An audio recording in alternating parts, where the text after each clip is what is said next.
Welcome to law point. మనకి చాలా mails వస్తూ ఉన్నాయి. సో, మాకు ఈ లీగల్ ప్రాబ్లమ్ ఉంది. మాకు దీనికి సంబంధించి సలహా కావాలి అని చెప్పి.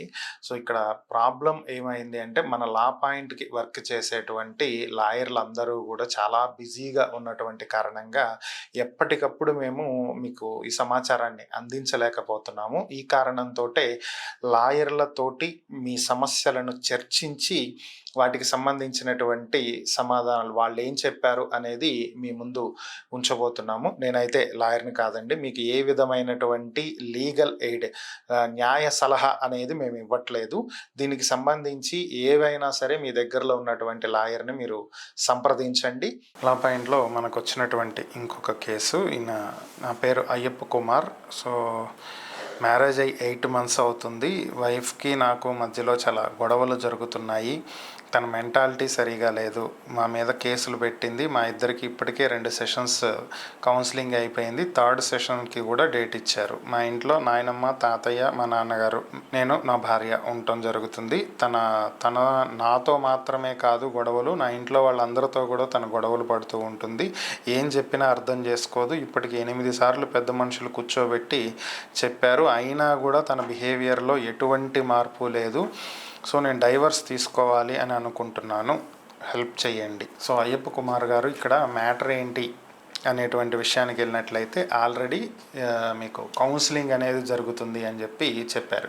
సో, కేసులు పెట్టారు అంటే మీ భార్య మీ మీద ఎటువంటి కేసులు పెట్టారు? 498A పెట్టారా, DVC పెట్టారా, MC పెట్టారా, అసలు ఏం పెట్టారు? సో, ఇది తెలియాలి. మీరు దానికి సంబంధించినటువంటి వివరాలు ఏవి కూడా దీంట్లో రాయాల. నెక్స్ట్ వచ్చేటప్పటికి 8 సార్లు, ఇప్పటికి మ్యారేజ్ అయ్యి 8 నెలలు అవుతుంది. 8 నెలల్లో 8 సార్లు ఇప్పటికే పెద్ద మనుషుల దగ్గర పంచాయతీ అయిందని చెప్తున్నారు. అంటే దాదాపుగా నెలకు ఒకసారి మీ ఇద్దరికి పంచాయతీ జరుగుతుంది. సో, అంటే డే 1 నుంచి కూడా మీ ఇద్దరి మధ్యలో అండర్స్టాండింగ్ అనేది సరిగా లేదు. సో, ఫస్ట్ ప్రాబ్లం ఇదే ఇక్కడ అర్థమవుతున్నది.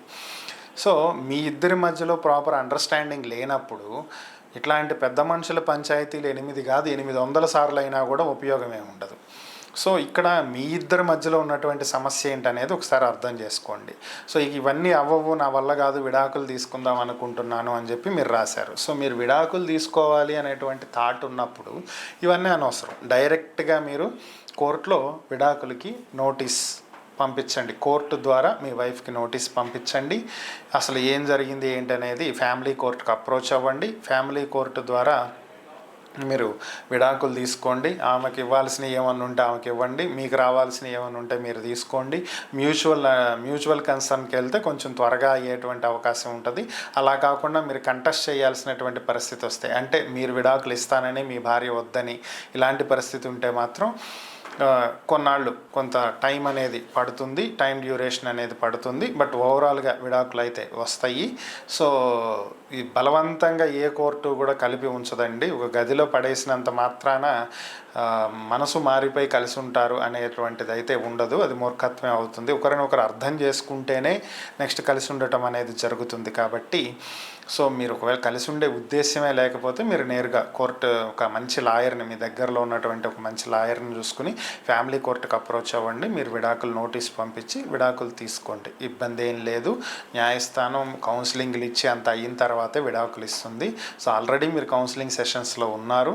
ఇంకా మీ పెద్ద మనుషులు, మీ పంచాయతీలు ఇవన్నీ అనవసరం. ఇక్కడ ఇంకొక విషయం మీరు గుర్తుంచుకోవాల్సింది ఏంటంటే, చాలామంది చేసేటువంటి తప్పు, పెద్ద మనుషుల మధ్యలో లెటర్ రాసుకుని ఇక మీకు ముట్టాల్సినవి మీకు ముట్టినవి, మాకు ముట్టాల్సినవి మాకు ముట్టినవి, ఇక మీకు మాకు సంబంధం లేదు, మేము విడిపోతున్నాము, భవిష్యత్తులో మీరు వాళ్ళ మీద కేసులు పెట్టకూడదు, వాళ్ళు మీ మీద కేసులు పెట్టకూడదు, ఇలాంటివన్నీ రాసుకుంటారండి.